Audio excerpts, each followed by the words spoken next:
que respecta a su etiología, los tipos de trastornos y el tratamiento. Dentro del trastorno de las alteraciones del equilibrio electrolítico, he considerado hablar de los siguientes puntos. Vamos a hablar del balance hídrico y sus compartimentos de la distribución del líquido, la osmolaridad, con ello definir pues la osmolaridad, las alteraciones del principal electrolito del extracelular, que es el sodio, sus alteraciones, las alteraciones del potasio y las alteraciones del equilibrio ácido-base. En resumen, en forma resumida, vamos a hablar al final de este equilibrio ácido-base con unos ejercicios que he considerado de repente para hacerlo más entendible, quizás esta parte de estudio hidroelectrolítico. Bueno, como equilibrio electrolítico, entendemos pues que todo el compartimiento celular y extracelular están en relación constante, lo que es todos los solutos, las sustancias que permiten todo el equilibrio para mantener la célula viva, la célula con su dinámica funcional de toda esa célula. Entonces hay compartimentos donde están estos electrolitos que cumplen ciertas funciones, y el agua, que es el solvente que mantiene todas estas partículas que cumplen muchas funciones importantes. El sodio, por ejemplo, mantiene el agua en sus respectivos espacios para mantener siempre un equilibrio de difusión de todos los demás nutrientes entre el intracelular y el extracelular. El potasio también, por ejemplo, mantiene todo lo que es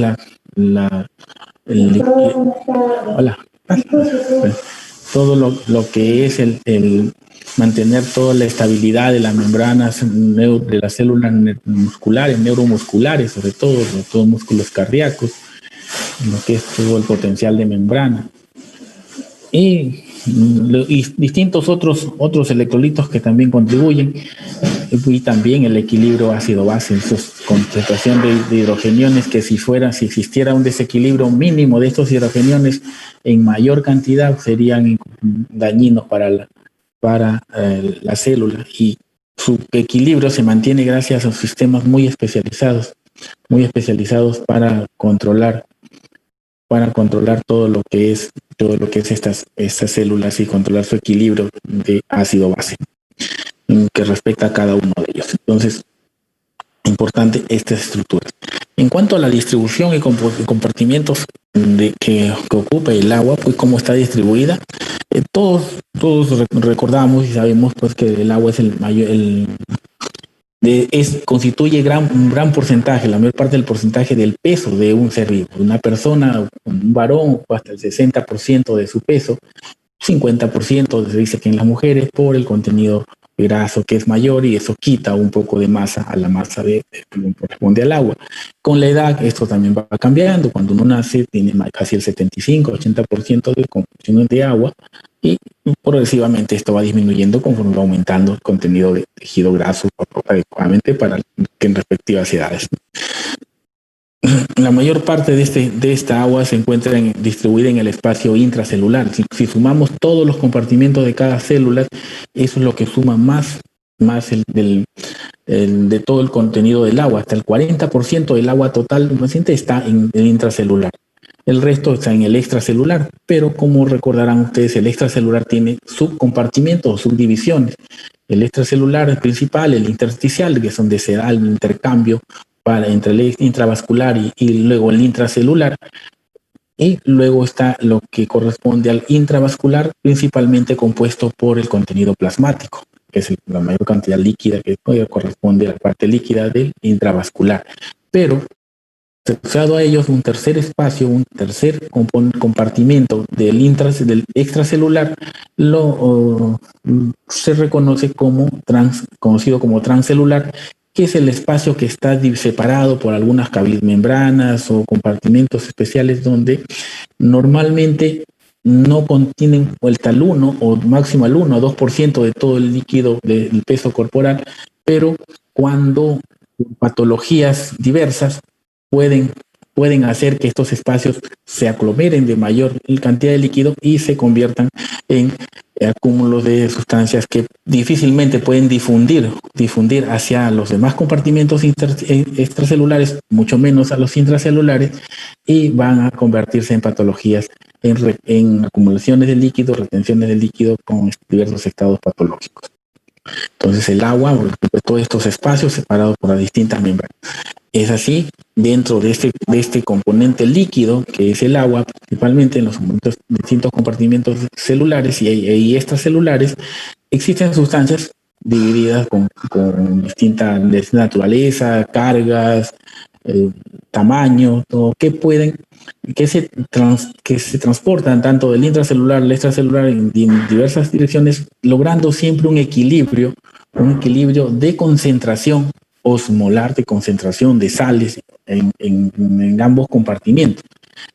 Si bien algunos componentes se encuentran en mayor proporción que en el extracelular y otros en menor proporción que el intracelular, pero en suma tratan de equilibrar las cargas eléctricas, tanto sus cargas eléctricas, equilibrar tanto en el intracelular como extracelular. ¿No? Es conocido así que el sodio, por ejemplo, es el principal catión del aniones del extracelular, son los principales cationes en el extracelular, el sodio, y el potasio lo es del intracelular.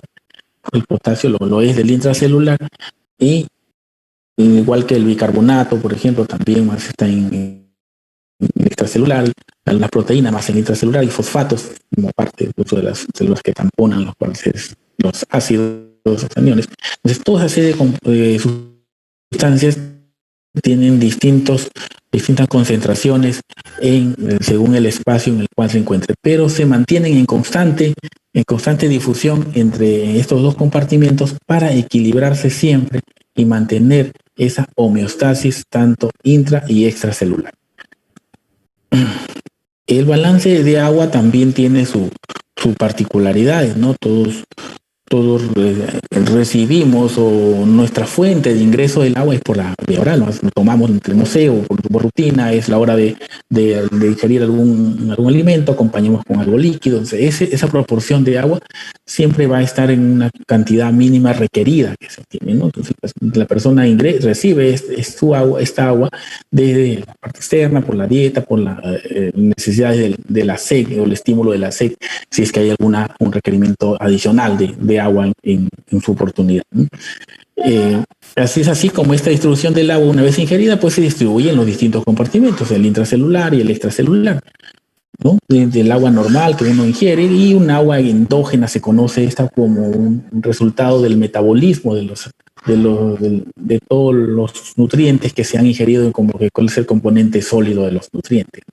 Eso requiere principalmente la ingesta de esta agua, es la que ocupa todo ese espacio, y su distribución, su metabolismo y su eliminación final, pues está a cargo principalmente de los riñones. Algún porcentaje de agua se elimina por la respiración, el sudor o las vías digestivas, lo que es en la deposición de las heces. Pero el principal regulador del equilibrio del agua está en el riñón. La nefrona es la célula que controla todo esto. En el curso de ese control, ya sea a nivel renal, está controlado principalmente pues por dos acciones importantes. Una que es los efectos de la hormona antidiurética o vasopresina, y el mecanismo del regulador de la sed. Diferentes situaciones que comprometan ya sea el déficit de agua, conocido como hipovolemia, o las concentraciones de ciertos solutos que determinan cierta tonicidad a esta agua y por lo tanto disminuye la osmolaridad, van a hacer estimular o aumentan la osmolaridad, van a estimular la ingesta o la retención de agua, disminuyendo su pérdida o su eliminación a nivel renal, o estimulando su pérdida cuando estas concentraciones se perciban que el agua existe en mayor cantidad, favoreciendo su eliminación, ¿no? En este caso, la hormona antidiurética tiene acciones específicas, ¿no? En retener mayor concentración de agua al estimular la absorción a nivel de sistemas tubulares, los túbulos colectores principalmente, reabsorbiendo mayor cantidad de agua para diluir los solutos, principalmente el sodio, y reducir con ello pues, la osmolaridad. Cuando esta se incrementa, se activa la antidiurética para reestimularla. O hay estado de deshidratación, por algunas otras condiciones se requiere mayor necesidad de agua, ya sea esta con incremento de osmolaridad o sin incremento de osmolaridad, y se activa la antidiurética y favorece la antidiuresis, o sea, retención de agua. Igual el mecanismo de la SEC, también los mecanismos de osmolaridad incrementada o los estados hipovolémicos favorecen la mayor necesidad de tomar el agua. Estos estados hídricos con estos mecanismos de regulación se pueden evaluar mediante dos valores. Uno que mide el volumen, o sea, la cantidad de líquido del extracelular principalmente, que se conoce como volumen circulante o volumen circulante efectivo, que es el volumen capaz de proporcionar el aporte para la perfusión, aporte adecuado para la perfusión tisular de todos los tejidos. Ese porcentaje de líquido adecuado para aportarle los nutrientes y todo lo que un tejido necesita se llama volumen circulante efectivo. Depende de la tonicidad que tiene también este líquido, de sus solutos, pero en su porcentaje estos mismos solutos son los que retienen el agua. El agua va gracias a los solutos que son osmóticamente activos. Y esta concentración de solutos en este volumen circulante determinan también un parámetro que se llama como osmolaridad plasmática.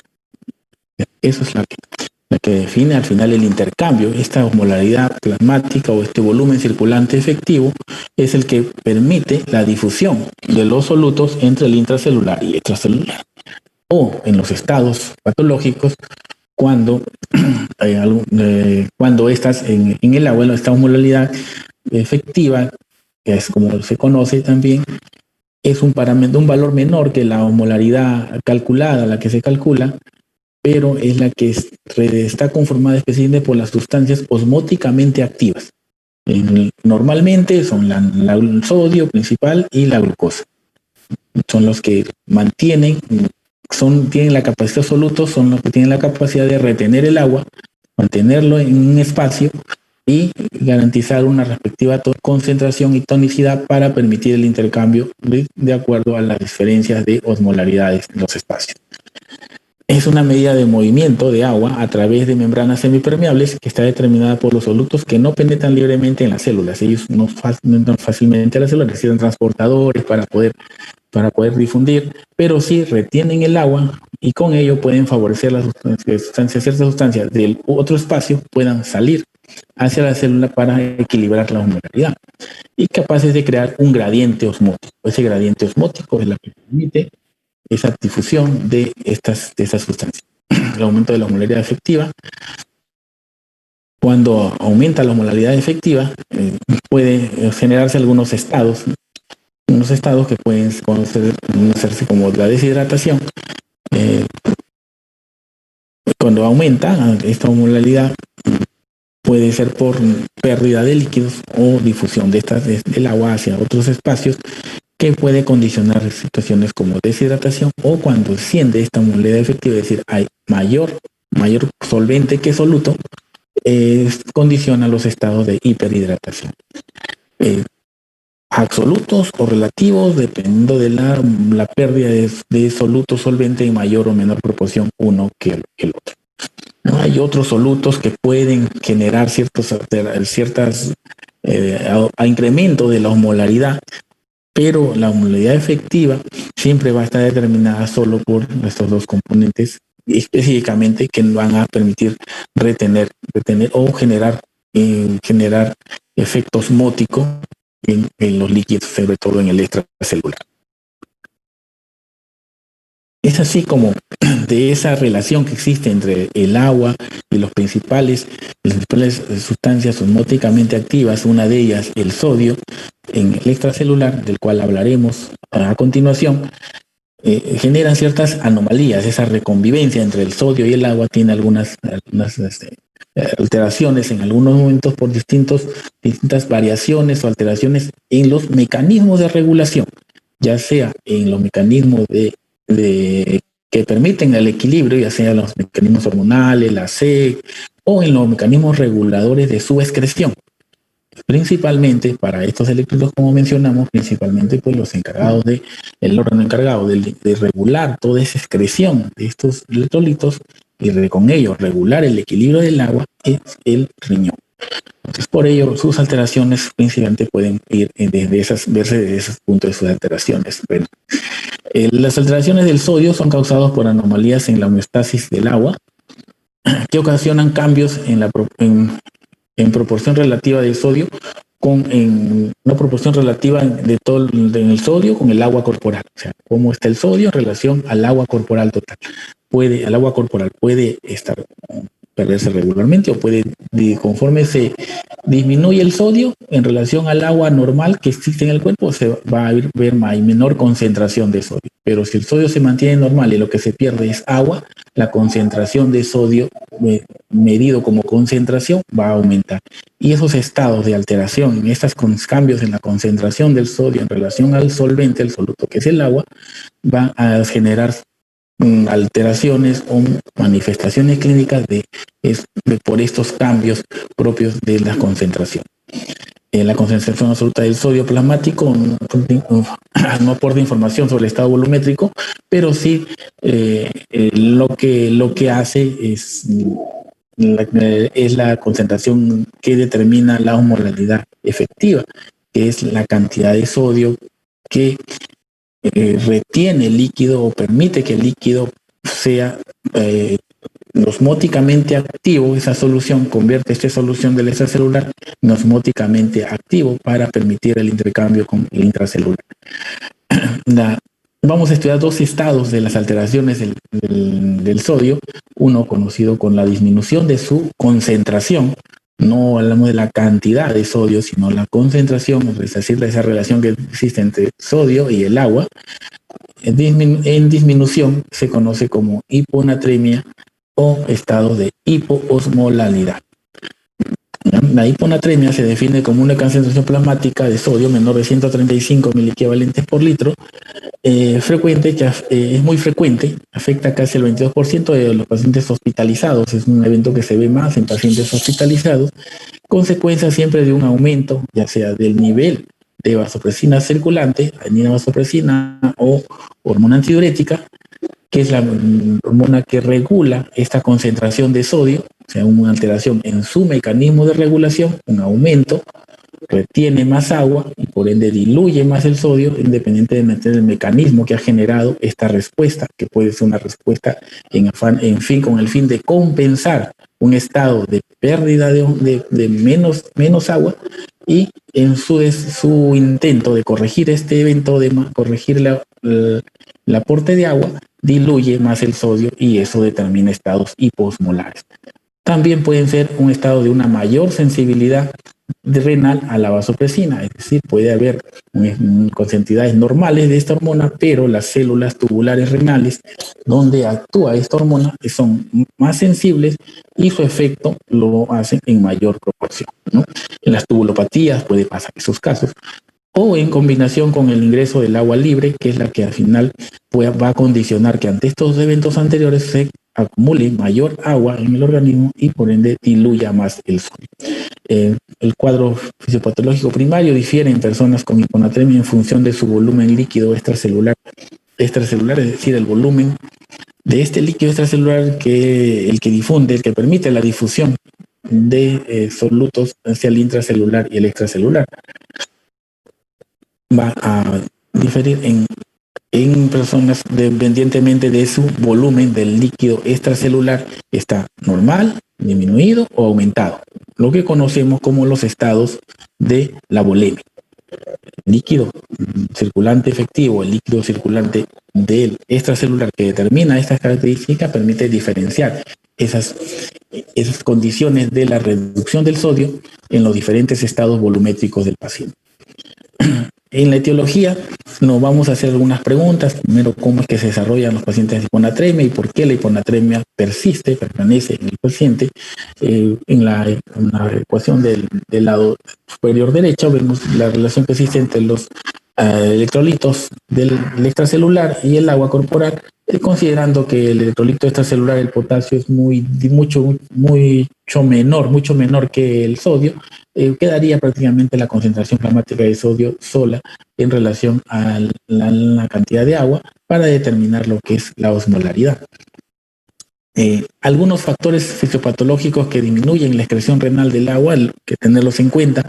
Esto en un paciente que puede estar alterado algún mecanismo de regulación y favorecido por la capacidad de ingerir agua, va a llevar pues al final a condicionar los estados de hiponatremia.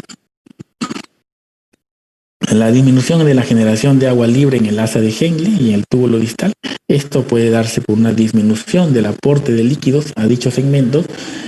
Claro, si llega menos líquido al aporte a esos segmentos tubulares, va a reabsorberse menos o va a aprovecharse menos y se va a eliminar menos agua.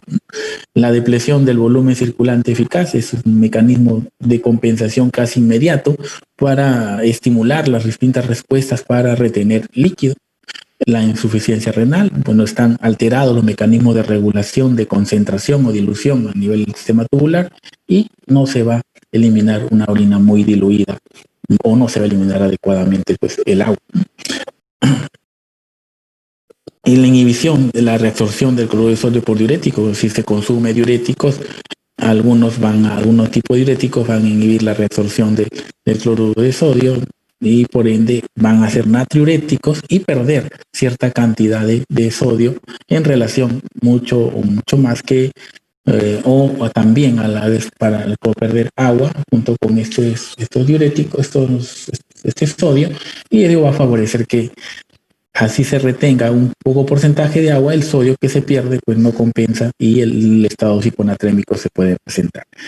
Incremento de la permeabilidad de los túbulos colectores debido a la presencia de hormona antidiurética. Viene la acción de esta hormona antidiurética, la que puede ser estimulada por diversos factores que favorecen esta estimulación y condicionan estados de secreción inadecuada de hormona antidiurética o depresión del volumen circulante eficaz, que a la vez estimula la producción de hormona antidiurética, insuficiencias suprarrenales, hipotiroidismo. Estas hormonas permiten, estos estados hormonales de la glándula tiroides favorecen la estimulación o la mayor acción de estas hormonas, de esta hormona antidiurética. Dentro de las etiologías, todos los pacientes hiponatrémicos, excepto el paciente con insuficiencia renal crónica y el paciente que tiene polidipsia primaria, tienen ya sea un exceso de hormona antidiurética por una secreción inadecuada de hormona antidiurética o por estimulación por la disminución del volumen circulante efectivo. O sea, hay una respuesta compensadora para ello. Dentro de las etiologías, todas parten de este mecanismos fisiopatológicos, estas patologías en las que se altera la excreción renal de agua por una depresión de volumen circulante eficaz. Cualquiera de los mecanismos que generen esta disminución del volumen circulante efectivo, estados de hipovolemia, con deshidratación, por las distintas pérdidas absolutas que puedan ocurrir, van a desencadenar estos mecanismos: disminución del volumen circulante efectivo, activación de respuesta para proteger la hipovolemia y a mayor acción de la hormona antidiurética. El uso de diuréticos tipo tiacidas o diuréticos de asa que actúan en distintos niveles del sistema tubular renal, pero van a contribuir a disminuir, al producir natriuresis. Estos diuréticos pierden agua también, pero a diferencia de los tiacidas, de los diuréticos de asa, los diuréticos de asa sí influyen sobre la concentración de los mecanismos de concentración y dilución de la orina, porque en el segmento ascendente de la rama ascendente gruesa del asa de Henle, donde actúan los diuréticos de asa, sí, solo evitan la reabsorción de sodio, no hay de agua, o sea, no es agua, solo es sodio. Solo lo que inhiben es eso. En cambio, en las tiacidas es casi similar, osmolar, es agua y y sodio, lo que eliminan, mejor dicho, lo que inhiben su reabsorción. En cambio, en la cítrica de asa solo el cloruro de sodio, se pierde sodio, mejor dicho, y no va a influir sobre el mecanismo de dilución o de concentración de la orina en el caso de los diuréticos tiazídicos. La insuficiencia renal como un mecanismo pues, de daño renal tubular que existe, las situaciones no por hipovolemia, sino con exceso de hormona antidiurética, que son los estados de alteración de la producción de hormona antidiurética, déficit de cortisol o los estados de hipotiroidismo, como lo comentamos anteriormente.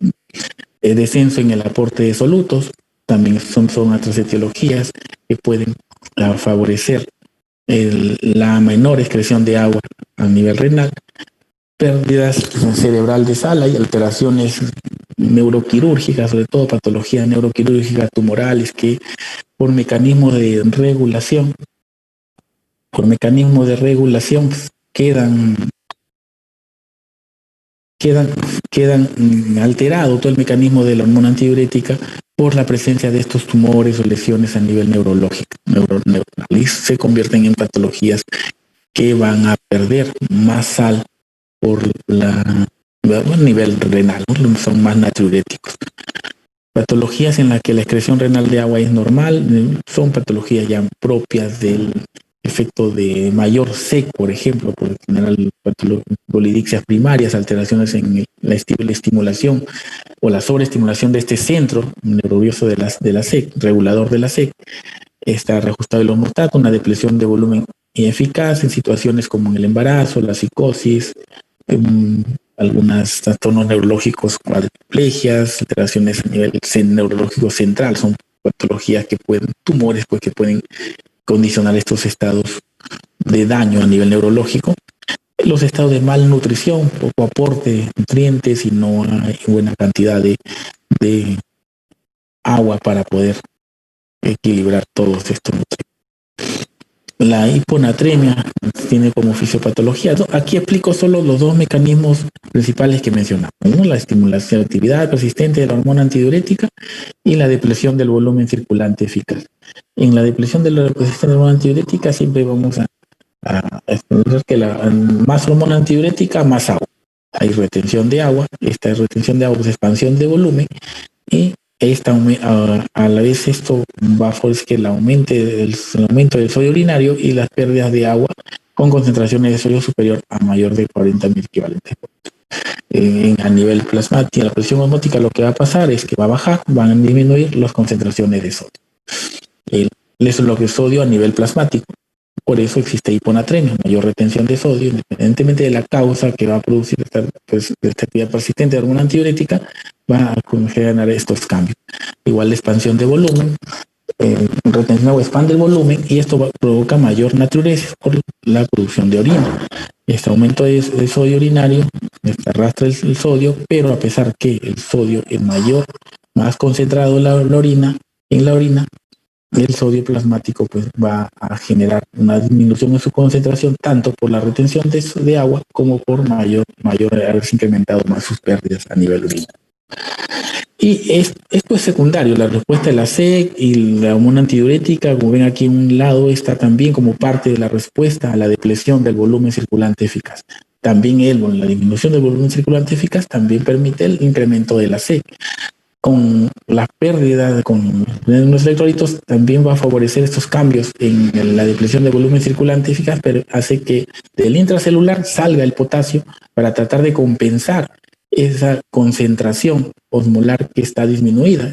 Como tratando de equilibrar las concentraciones de sodio sumando sustancias osmóticamente activas. Pero no logra compensar eso, por el contrario, esta concentración plasmática de potasio va a favorece la entrada de sodio y ello permite que a la entrada de sodio al intracelular, porque es un intercambio que hace, porque el potasio solo sale por acción de la bomba sodio-potasio ATPasa, entonces entran sodios y sale potasio, pero eso va a generar que el sodio del nivel plasmático disminuya más, el potasio del plasma también va a disminuir porque va a incrementar su pérdida, y lo que va a generar es mayor depresión de volumen con incremento constante de la hormona antidiurética y generar una pérdida constante de sodio, mala distribución a nivel extracelular hiponatremia persistente. ¿Cuál es la clínica de la hiponatremia? Los trastornos del sodio, de cualquiera que sea sus extremos, con disminución o aumento, van a estar relacionados a las alteraciones neurológicas. Como mencionamos, el sodio regula la tonicidad, la osmolaridad del contenido extracelular, y al estar disminuido, la diferencia de osmolaridad entre el extracelular y el intracelular va a hacer que el agua que está en mayor proporción ingrese hacia el espacio intracelular, una manera de equilibrar la osmolaridad. Eso va a permitir, induce turgencia celular, consecuencia del desplazamiento del agua en el sentido gradiente osmótico, menor gradiente osmótico el extracelular, mayor gradiente osmótico el intracelular, el agua ingresa hacia esa zona. Desde el extracelular que está hipotónico al intracelular que está aparentemente no. Todo ello va a generar un edema, un crecimiento, un aumento de las células nerviosas, que por su espacio que tiene ya limitado por los huesos del cráneo, no va a poder distenderse mucho. Y eso va a generar compresiones internas mismas de las células nerviosas y generar ciertos grados de alteraciones nerviosas que van desde los estados más leves, de cefalea, déficit de atención, alteraciones de la memoria, alteraciones de la marcha, psíquica, hasta estados mucho más comprometidos en estado de desorientación, somnolencia, confusión, pudiendo llegar hasta el estado de coma con convulsiones o paros respiratorios por alteraciones neurológicas. Esto va a variar mucho dependiendo de los estados del tiempo, la presentación y la gravedad con la que se produce esta reducción de las concentraciones de sodio. Hay condiciones que van a favorecer para que el estado de la hiponatremia dé una clínica leve, como son los estados de malnutrición, hipocalemia, los ancianos, frágil, las concentraciones de sodio que no desciendan mucho y que habitualmente esta se dé en mayor tiempo, no más de 48 horas. Sin embargo, si es que se dan más esas condiciones de gravedad en poblaciones pediátricas, también en patologías que tengan expansión a nivel craneal, estados de hipoxemia, concentración de sodio plasmático menor de 120, y si estas reducciones del sodio se han dado en menos de 48 horas, que se conocen como estados de hiponatremia agudos. Pues, condiciones clínicas que van a favorecer eso. Es así como para hacer el diagnóstico, como mencionamos previamente, valoramos el estado de volumen del extracelular para poder identificar qué patologías más frecuentes puedan estar asociadas a esta hiponatremia. Tener en cuenta siempre que no todos los estados de reducción de la concentración de sodio nos van a decir realmente, van a expresar la verdadera concentración de este soluto, en relación al estado de volemia. Por ello, vamos a distinguir estos estados de hiponatremia cuando hay hipovolemia, euvolemia o hipervolemia. Puede haber un exceso de agua, lo cual solamente va a diluir el sodio, y puede esto expresar esa concentración de sodio con todos los demás mecanismos reguladores que así lo interpretan, y el mecanismo va a continuar y persistir esta hipervolemia. Los estados euvolémicos, que no hay edemas, el agua corporal total está aumentada, pero el sodio se puede encontrar en sus concentraciones normales. Hay un estado de euvolemia, mayor contenido de agua, pero la concentración de sodio en los espacios extracelulares se encuentra dentro de valores normales. Definitivamente, en algunas condiciones clínicas en este grupo de pacientes, la perfusión tisular puede verse alterada por estos grados de concentración de sodio. Los estados de hipovolemia van a demostrar siempre un estado de osmolaridad verdadera. Si las concentraciones de sodio son menores de 135 equivalentes por litro en un paciente con clínica de hipovolemia, es un verdadero estado hiposmolar, es un verdadero estado de hiponatremia que debe prestarle mucha atención y corregir el estado hipovolémico y corregir las depleciones de sodio que en ese momento está teniendo el paciente. Los estados hiposmolares con hipovolemia son los estados de verdadera hiposmolaridad, no diluciones, de verdaderas reducciones de la cantidad del sodio. En este caso, verán los verdaderos estados de hipovolemia, de hiposmolaridad, y ellos deberían identificarse como estados hiponatrémicos para corregirlos adecuadamente con reposiciones correctas dentro de los plazos y las indicaciones que se determinan para dar estos tratamientos. Los estados que van a permitir los estados hipovolémicos van a diferenciarse en cuanto a la excreción urinaria de sodio. Medimos la excreción urinaria de sodio en todos los estados de distintas características de la volemia, porque la excreción de sodio es la que nos va a indicar cómo está la respuesta renal para equilibrar las necesidades del medio interno con respecto al agua y al sodio. Entonces, sí, normalmente en un estado euvolémico, por ejemplo, teniendo las concentraciones adecuadas de sodio dentro de lo normal, se puede decirnos la concentración, no el estado de agua si está incrementado, hay una hiponatremia relativa, se puede decir, pero las concentraciones urinarias de sodio siempre van a ser mayor de 20 miliequivalentes por litro. Eso es lo que va a eliminar el riñón para equilibrar y mantener el estado euvolémico.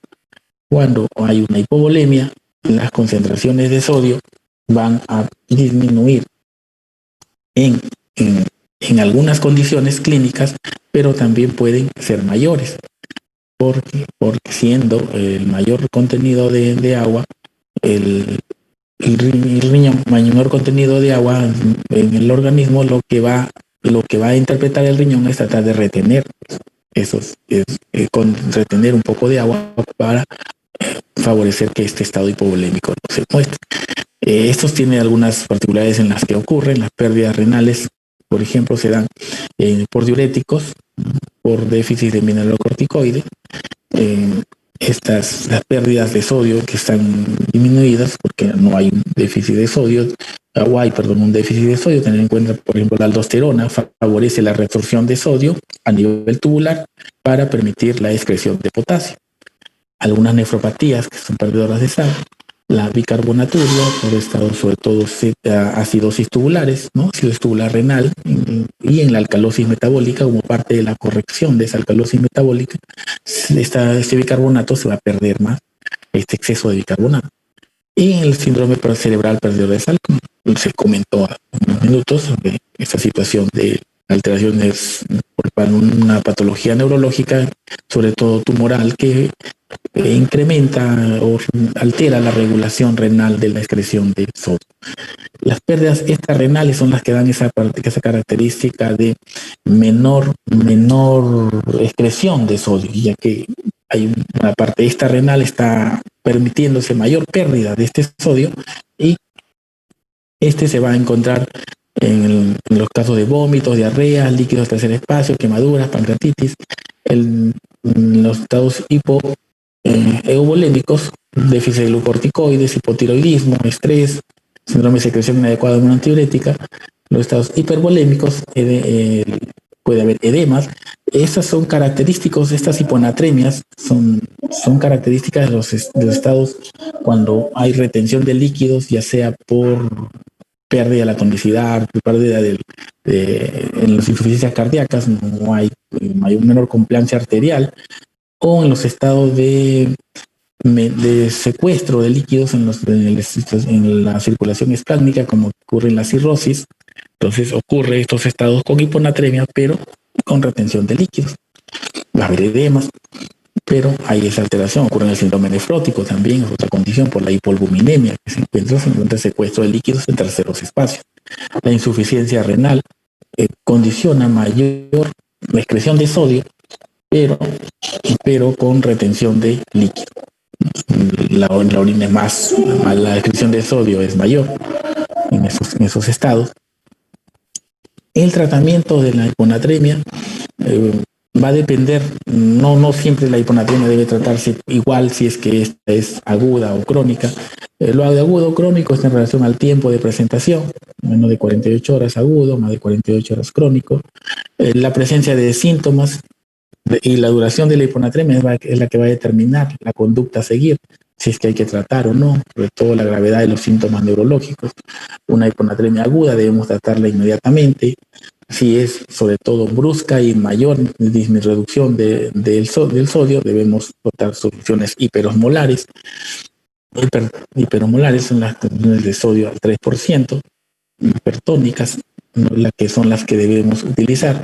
Los distintos esquemas, la regulación de sodio es un monitoreo constante, lo que debe guiar este tipo de tratamientos en estas condiciones, porque la administración de sodio para corregir las hiponatremias tienen ciertas particularidades. No podemos administrar infusiones de sodio que aporten más de 8 a 10 mil equivalentes por litro en las primeras 24 horas o 18 mil equivalentes por litro en 48 horas.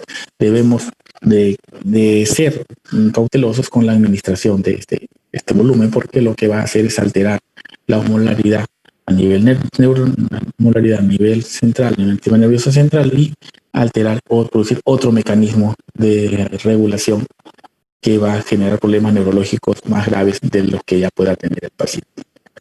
Entonces, cuando es crónico, generalmente no podemos ser un poco cautelosos, ser más lento con el tratamiento, demorar más tiempo en la administración de estas sustancias y de la solución de hipertónica o observar, y de acuerdo a la evaluación podemos seguir manteniendo el tratamiento del paciente. Puede tomar una semana o más en la corrección de estos tratamientos cuando el problema es crónico. Se ve frecuentemente, por ejemplo, en los adultos mayores, sufren de hiponatremias crónicas. Las alteraciones de hipernatremia, una concentración de sodio mayor a 145 miliequivalentes por litro, se acompañan siempre de hiperosmolaridad, es determinante, ¿no? Mayor cantidad de sodio siempre va a ser hiperosmolaridad, es osmóticamente activo, va a retener. El mecanismo básico es de esta producción de la hipernatremia, sin la limitación de la capacidad para concentrar la orina. Ese es el problema aquí. Concentrar la orina, no hay dificultades para concentrar la orina y se excreta mayor agua que solutos. La orina sale más diluida. Esto se ocurre cuando hay una insuficiente acción de la hormona antidiurética, hay pérdidas excesivas en el agua en relación con el sodio, puede ser algunas otras sustancias osmóticas o urológicamente activas, se puede decir, más activas a nivel urinario, la urea, la glucosa también actúa con eso. Cuando hay glucosuria, se puede jalar mayor cantidad de agua y eso va a permitir que incremente la concentración de eso. Balance positivo de sal, eso es un poco frecuente, no debe ser iatrogénico, administrarse soluciones hipermolares sin precaución, hiperaldosteronismo primario, mayor retención de sodio, de otras sales, pueden condicionar ese tipo de situaciones en las que hay mayor balances positivos de sal. No sé. En las distintas etiologías que producen este trastorno de hipernatremia, cuando hay pérdida de agua, incremento en las pérdidas insensibles, incremento en las pérdidas renales. En pérdidas renales van a ser las más responsables, las principales. Las etiologías, las demás ocupan un poco en la etiología de estas condiciones clínicas. La alteración de las pérdidas renales es la que lleva a dos situaciones en relación a la menor acción de la hormona antidiurética, y se conocen como trastornos de diabetes insípida, sea esta central, cuando la alteración está en la producción de la hormona antidiurética, y nefrogénica, cuando teniendo concentraciones adecuadas de hormona antidiurética, esta no actúa adecuadamente a nivel tubular renal, por lo tanto se permite igual una eliminación, no hay esa retención de agua para corregir o equilibrar estos estados y se permite mayor salud. Dentro de todos los demás estados que producen este estado de hipernatremia. La retención de sodio por esta administración de cloruro de sodio, que es un tipo de iatrogénico, por sobrehidratación, sobreaporte de este estado de estos líquidos. Clínicamente, También tiene que ver con los estados neurológicos, pero aquí ocurre lo contrario, no es la hidratación de la célula lo que lleva, sino una hipernatremia con mayor concentración de solutos en el extracelular, lo que va a favorecer es la salida del líquido del intracelular al extracelular. La célula neurológica se va a deshidratar y va a haber contracción, constricción de esas células y van a tener todos los síntomas neurológicos de que van desde la letargia, debilidad, irritabilidad, que luego pueden progresar a movimientos anormales, convulsiones y también llegar a la muerte por las mismas complicaciones tan similares que llegan al resultado final de las complicaciones neurológicas como la hiponatremia. El incremento de este volumen circulante efectivo puede estar incrementado, no hubo incremento, no va a haber incremento del volumen circulante efectivo, es decir, puede haber edema o no, pero muy poco va a haber aquí deshidratación, se puede decir, o pérdida de líquido. Administración de solución hipertónica de cloruro de sodio por un estado de, se incrementa estos ante el incremento del volumen circulante efectivo.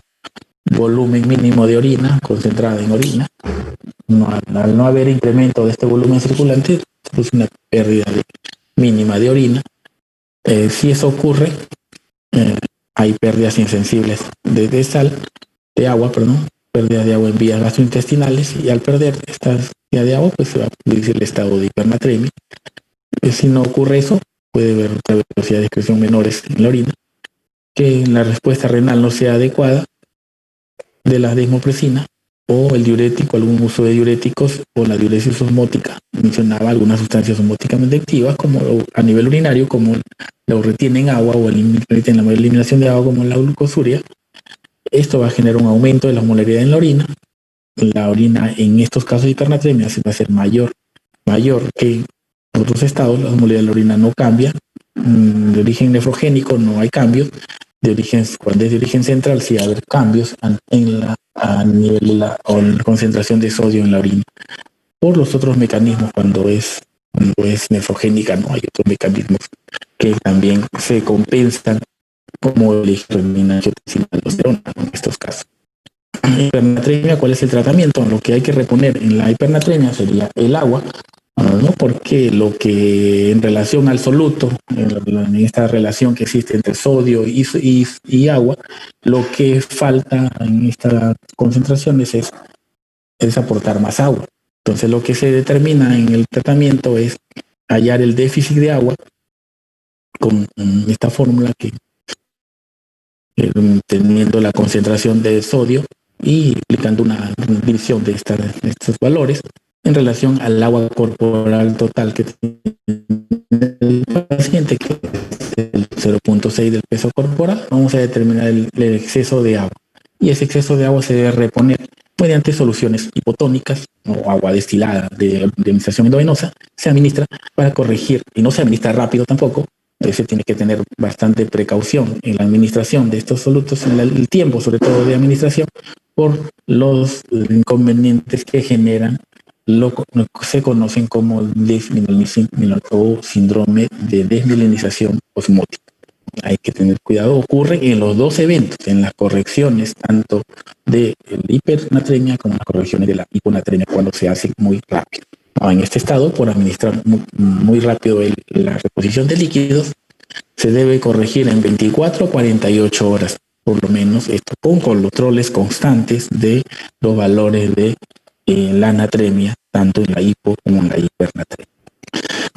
Luego veremos también las alteraciones del potasio. Si hubieran preguntas, yo les agradecería que me interrumpan en algún momento, no hay ningún problema, ¿ya? Bueno, las alteraciones del potasio. El potasio es el principal electrolito del intracelular. Sus concentraciones tanto en el extracelular varían en cantidades enormes en relación a lo similar que hace el sodio que predomina en el extracelular. Su aporte principal es la dieta, todos los alimentos son muy ricos en potasio y su distribución es inmediata, tanto al intracelular, es donde se deposita sobre todo en las células musculares, que es donde hay mayor cantidad de del contenido de potasio. Y se elimina principalmente, vuelve a ser el riñón, la nefrona, con sus túbulos colectores, el túbulo contorneado distal, que es donde, por acción de la aldosterona, favorece la mayor o menor eliminación de potasio, considerando las necesidades del líquido extracelular.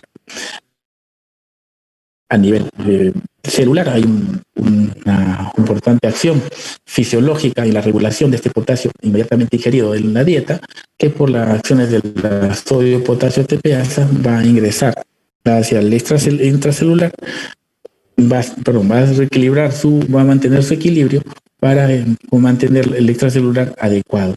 Este permite la salida y el ingreso de sodio hacia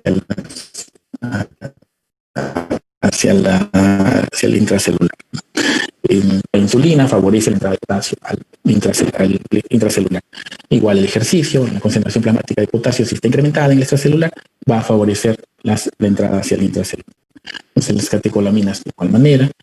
Pero hay estados patológicos de enfermedades crónicas, las alteraciones en el pH hacia lo extremo de acidosis va a favorecer la salida del potasio al extracelular y la alcalosis va a favorecer la entrada. La hiperosmolaridad, igual por otros solutos, va a favorecer la salida de potasio para incrementar en el extracelular. La tasa de destrucción celular, si hay mayor incremento celular, genera mayor concentraciones de potasio en el extracelular y ingresan hacia el intracelular por incrementarse mayores incrementos de esta cosa. Los estados que se dan son dos: los estados de hipopotasemia, que se define como un potasio menor a 3.5 miliequivalentes por litro. Van a resultar el resultado de un balance negativo de potasio, llámese en su aporte, metabolismo, intercambio entre el intra y el extracelular, o una excreción, una excreción alterada en este mecanismo de regulación. Pero siempre va a ser no solo el balance va a ser negativo total en cuanto a la pérdida de potasio absoluto, sino puede estar en relación a estas concentraciones de potasio, puede estar en la distribución inadecuada, incrementándose el ingreso de potasio hacia el intracelular y disminuyendo con ello la excreción de potasio. Claro, esto va a estar más evidente si es que la regulación de potasio a nivel renal, la excreción renal de potasio está alterada, porque la secreción de aldosterona en estos casos, cuando hay mayor alteración en la redistribución de potasio, debería disminuir. Entonces disminuye su excreción renal y con ello corrige el extracelular. Si opción, incrementándose la concentración en el extracelular, fisiológicamente la excreción va a ser mayor. Entonces eso se autorregula. Tendrían que haber alguna alteración conjunta de ambos para que se den los estados de tanto hipo como hipercalía. Es así que puede haber estados de que disminuyan el aporte, estados que permitan la redistribución intracelular produciendo hipopotasemia transitoria, pero luego puede corregir si es que el estado del eje de aldosterona está íntegro, aumento de las pérdidas digestivas, aumento de las pérdidas urinarias, el uso de diuréticos de Lassa. Sobre todo es frecuente observar tanto hiponatremia como hipopotasemia, exceso de mineralocorticoides, ¿no? El hiperaldosteronismo va a generar ese tipo de concentraciones. El síndrome del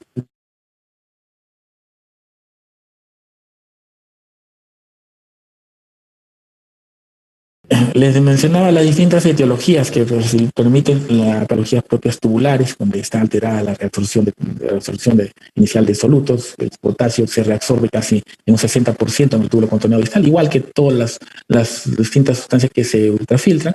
A nivel glomerular se reabsorben casi por completo en el túbulo contorneado próximo.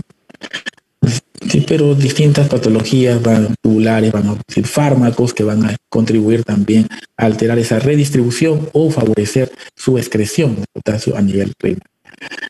algunas pérdidas por depresiones, por otros estados de sudoración, pero son menores, ¿no?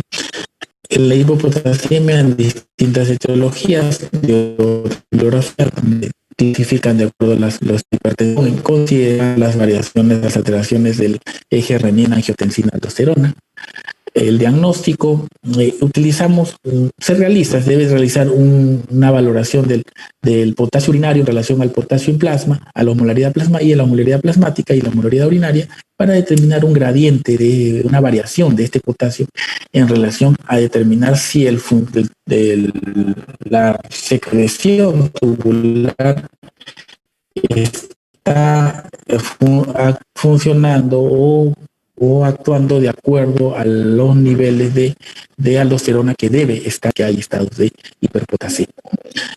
Sobre todo si es que hay estado de hiperpotasemia menores de 4 miligramos, estaríamos diciendo que sí, hay una ausencia de esta hormona y por lo tanto puede considerarse que no está controlando, no está regulando en estos niveles de hipopotasemia.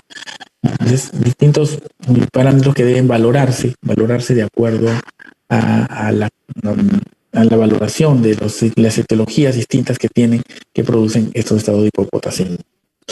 La clínica de la hipopotasemia es la acción sobre las células musculares. Mencionamos que la debilidad muscular o parálisis incluyen el hilo intestinal, una parálisis intestinal, hay arritmias cardíacas, especialmente si es que está usando digitálicos, están contraindicados, administrar digitálicos si es que hay estado de hipopotasemia. Va a favorecer mal estados cuando hay isquemias coronarias, hipertrofia ventricular izquierda, va a generar rhabdomiólisis. La salida o la pérdida de potasio a nivel celular altera toda esta integridad de la membrana celular y muscular y puede destruir los miocitos. Entonces, eso es lo que lleva a terminar la consecuencia de rhabdomiólisis. Ha sido algunas veces pregunta de examen de residencia, etiologías de rhabdomiólisis, y estaba hipocalemia. Entonces, hay un diagnóstico de rhabdomiólisis en los estados de hipocalemia. La disfunción renal, la alteración de la capacidad de concentración de potasio, todo lo que influya en la célula tubular y la acción de la aldosterona para favorecer la excreción de potasio o alterar o hacer más funcionante estas propiedades de esta hormona para eliminar el potasio, van a condicionar estados de hipopotasemia. La hipoglucemia, porque va a favorecer que ya el sodio no se reabsorba adecuadamente y no se intercambia con el sodio, porque el potasio se intercambia. La hipopotasemia, el tratamiento, la administración de potasio suplementario va a estar determinado por las alteraciones, principalmente las cardíacas, ¿no? Las cardíacas, mientras más manifestaciones electrocardiográficas o clínicas de manifestaciones cardíacas por hipopotasemia, el tratamiento debe hacerse más agresivo con potasio. Administrar potasio, considerar que por cada miliequivalente de potasio que administremos, vamos a estar, o por cada 100 a 200 miliequivalentes, vamos a estar aumentando en 1 o 2 miliequivalentes de potasio el potasio. Debemos considerar en 100 o 200 miliequivalentes más un miliequivalente de potasio en el extracelular, la concentración final del extracelular. Algunas soluciones orales que existían para administrar potasio, pero si es necesario administrar potasio, que sea vía oral. Si no es necesario, administrar, no hay alteraciones cardíacas, observar vía oral, y si hay alteraciones cardíacas o la tolerancia, hay intolerancia oral, mejor administrar por vía endovenosa. Alteraciones del potasio, tengo tendencia a la hiperpotasemia. La definición: potasio mayor de 5, consideramos 5 o 5.5 miliequivalentes por litro. Es la más grave de las alteraciones electrolíticas por el riesgo de provocar mayor arritmias ventriculares que pueden llegar a la parada cardíaca inesperadamente. Diferenciarlas de la pseudohiperpotasemia, la que se genera solo en el frasco de la toma de muestra por hemólisis, cuando esta muestra se conserva mucho tiempo al ambiente. produce hemólisis de las células sanguíneas y en laboratorio van a encontrarse con una pseudohipercalemia. La hiperpotasemia verdadera está producida por un balance positivo del potasio, ya sea defecto en la eliminación, exceso del aporte, o una salida rápida de potasio del espacio intracelular al extracelular por distintas situaciones. Un aporte aumentado puede ocurrir una etiología, movimientos de las células hacia el extracelular, pseudohiperpotasemia, acidosis metabólica, hiperpotasemia, lo que mencionaba, la destrucción celular, una toma de muestras. Si esto ocurre como una hipercelularidad que puede ser en las leucemias, en estado de hipercelularidad, como también se describen como parte de la etiología de hipercalemia, allí sí van a tener que evaluarse los mecanismos que están generando estas hipercalemias por mayor celularidad en estos estados. El ejercicio intenso, la parálisis periódica, algunos medicamentos van a condicionar. La causa más frecuente de hipercalemia siempre va a ser las alteraciones en la excreción del potasio, en las fallas renales, las enfermedades renales. La enfermedad renal crónica, mientras más progresiva sea, mientras más reducción de tasa de filtración muestre, esta va a tener mayor repercusión clínica sobre la enfermedad renal crónica. En sí es la condición clínica más frecuente a encontrar cuando identificamos una hipercalemia. Mencionaba las alteraciones en la distribución de potasio o liberación de potasio por destrucción celular. En quemaduras es frecuente. La reposición, los cuidados en un paciente quemado deben incluir siempre la administración electrolítica completa para reponer, mientras más extensa sea la piel, más proteínas, más electrolitos de haber perdido o eliminado a la circulación.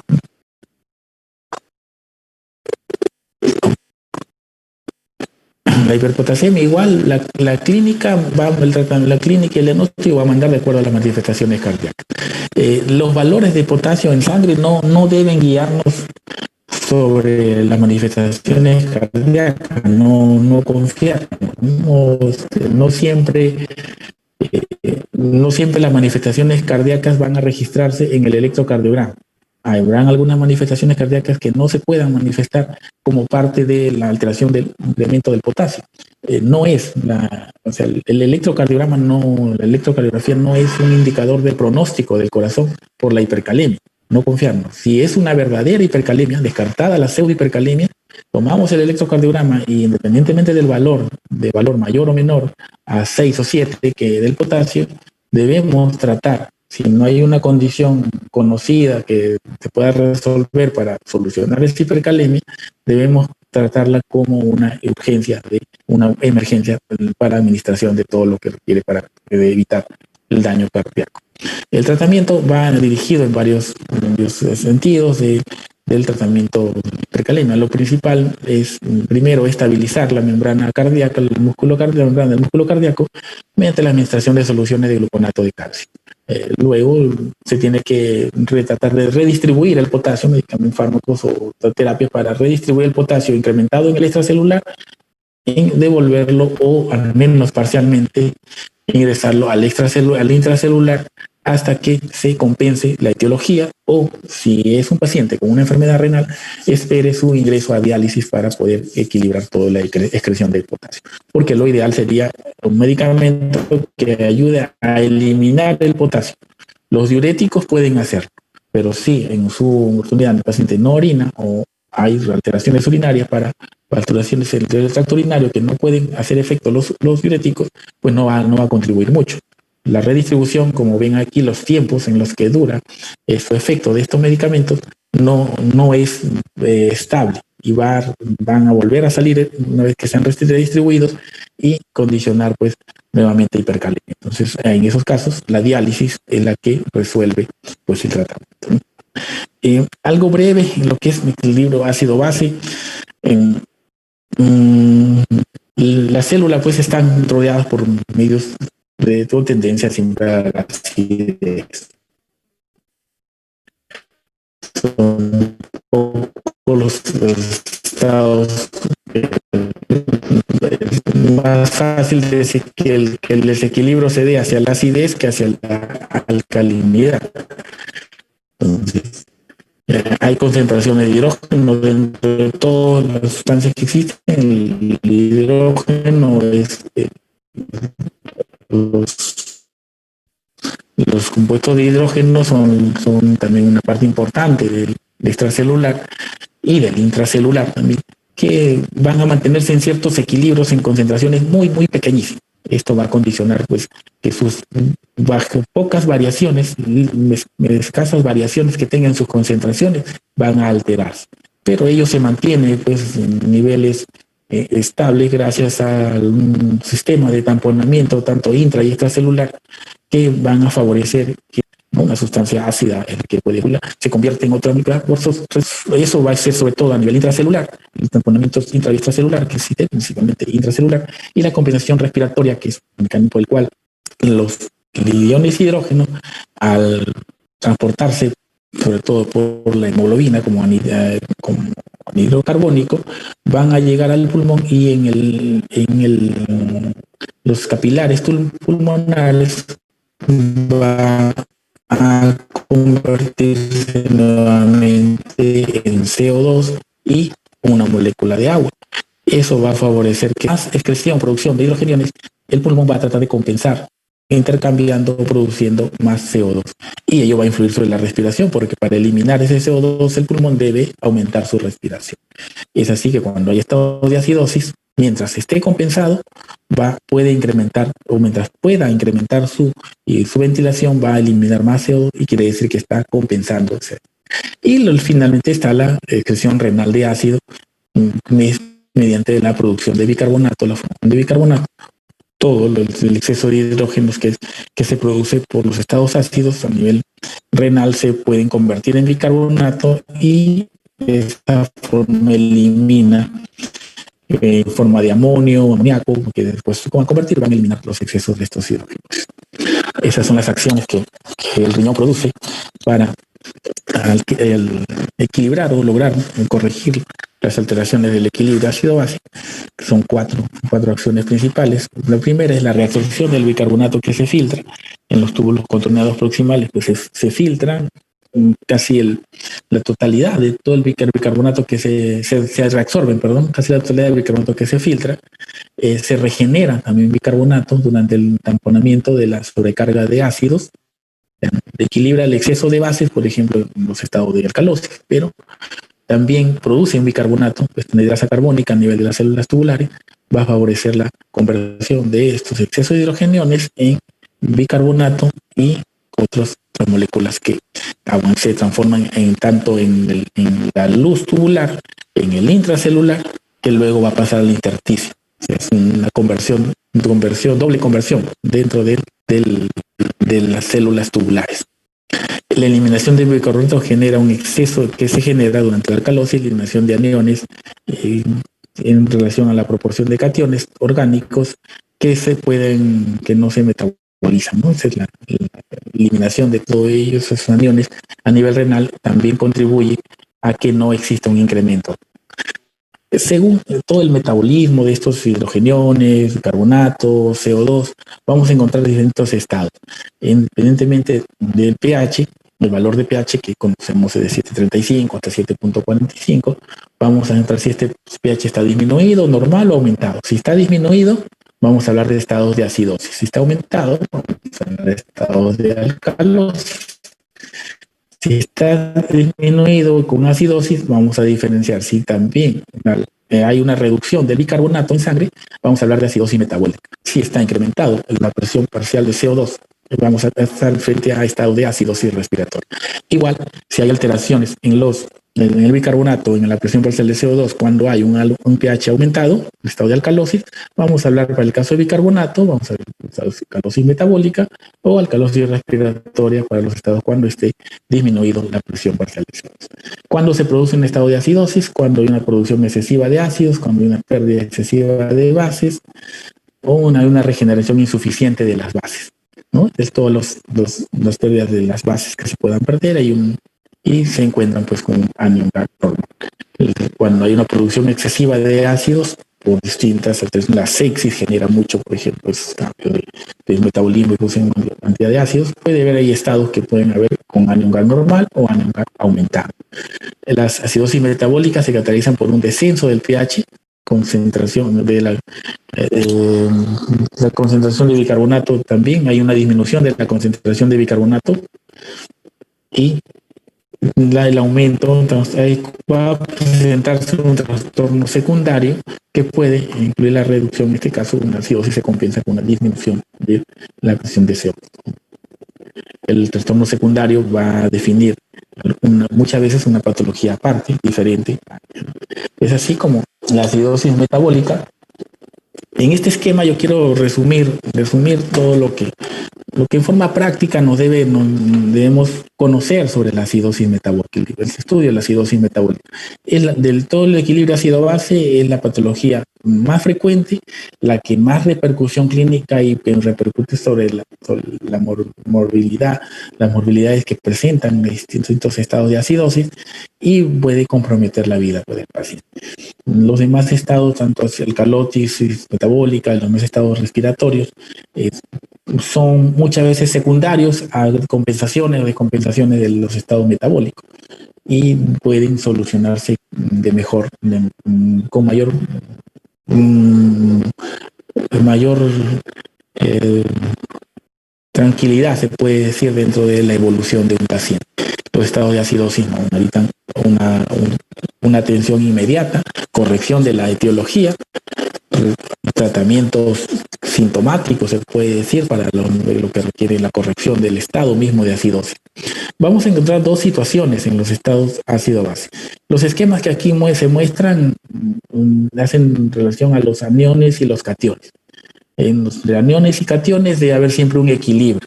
El anión principal del extracelular y los cationes intracelulares, ¿no? Los cationes extracelulares también. Entonces debemos tener un equilibrio entre ellos. Deben ser iguales sus condiciones para mantener las cargas adecuadas.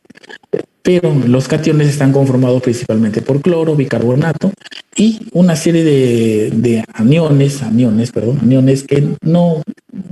cationes que no generan mayor cargas al extracelular. Y ellos van a tener una cantidad mínima en las cuales forman parte de todo ese equilibrio. Cuando estos se alteran, van a desequilibrar esas condiciones de ácido-base y van a favorecer la aparición de los estados de acidosis con una particularidad diferente en los estados que estas concentraciones de aniones están elevadas. Esta brecha aniónica, que normalmente está entre 8 a 12 moles, 8 a 12, si sube más, hablamos de una brecha aniónica alta, un anion GAD elevado. Los estados de cuando hay una acidosis, una adición de un ácido en el líquido extracelular, acidosis láctica, acetoacidosis, dentro de las principales, van a generar estas condiciones. Estos aniones le dan a la diferencia de los otros aniones, le van a dar esa diferencia de soluto. Entonces, si estos aumentan, reduce la concentración de cloro, reduce la concentración de bicarbonato y ello favorece la acidosis. Por ello, al sacarle el cálculo de esta fórmula donde hacemos el cálculo del anion GAD, va a haber un incremento, va a aumentar, sin embargo, no a expensas del cloro ni del bicarbonato, que son los principales, sino por estas cargas de otros aniones. Igual, entonces van a haber estados acidóticos con una brecha aniónica alta, dentro de los cuales tenemos estas cargas. Y los otros son los otros estados, son los estados de acidosis metabólica, donde la brecha aniónica puede estar normal, pero entonces lo que ocurre son cambios a nivel de ya sea bicarbonato o del cloro, o de ambos. Puede ser que se pierda bicarbonato, como los estados de diarrea, por pérdidas digestivas, por acidosis tubulares renales, o por algunas intoxicaciones que quelan o bloquean el cloro o otras sustancias que permiten que se libere más cloro, son hiperclorémicas, aumentan las concentraciones de cloro o disminuyen las concentraciones de bicarbonato, pero el anion GAD se mantiene normal. Dentro de la división de todo este rango al aplicar esta ecuación para determinar la concentración de anion GAD, va a salir que está dentro de los rangos normales. Pero los estados que están favoreciendo el predominio de un estado acidótico va a ser porque se pierde bicarbonato, porque se aumenta la concentración de cloro, o ambos que puede ocurrir. Esa es la valoración clínica que debe hacerse, porque es clínica que debe hacerse de los estados de acidosis. Habían aquí algunos ejemplos, si lo pueden tener para resolverlo después o lo resolverán, porque creo que ya estamos sobre el tiempo para continuarlo con eso, pero quedan para quizás en una práctica, les meto volver a hacerlos estos ejercicios en cuanto al estudio del estado ácido-base. ¿Eh? Si hubiera algunas preguntas del tema, quiero un poco más breve de hablar sobre las terapias de sustitución renal.